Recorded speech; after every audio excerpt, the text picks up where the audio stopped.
ध्यायेत सर्वविघ्नोपशान्तये अभिपेतादशेऽर्थो पूजितो यः सुरासुरैः सर्वविघ्नहरः तस्मै श्रीगणाधिपतये नमः।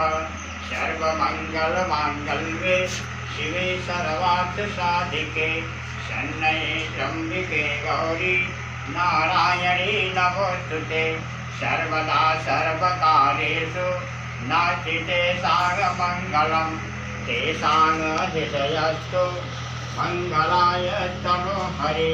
तदैव लग्नं सुदिनं तदेव ताराबलं चन्द्रबलं तदेव विद्याबलं दैवबलं तदेव लक्ष्मीपतेस्ते युगस्मरां लाभस्तेषां जयस्तेषां कुतस्तेषां पराजयः तेषाङ्गमन्दीपरश्यामो विनयेषु जनार्दनः।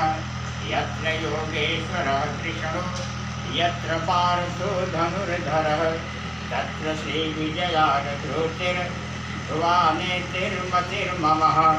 अनन्यास चिन्तयन्तु मायिपायुर्पार्थते तेषाङ्गनित्यभियुक्तानां योगक्षेमं महामयम्। अस्मिते सकलकल्याणं भाजनं यत्र जायते पुरुषं तजं नित्यं व्रजामि शरणं मम।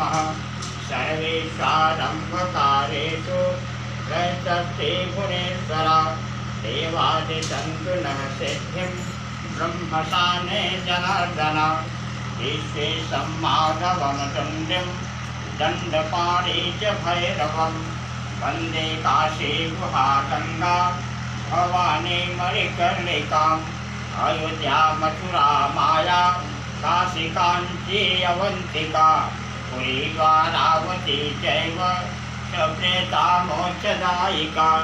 मङ्गलं भगवान् विष्णु मङ्गलं गरुडध्वज मङ्गलं पुण्डरीकाक्ष मङ्गलाय तनोहरि। मङ्गलं भगवान् शम्भो मङ्गलं वृषभध्वज मङ्गलं पार्वतीनाथ मङ्गलाय तनोहरि। मङ्गलं श्रीमातु दुर्गा मङ्गलं सिंहवाहिनी मङ्गलं श्रीमहा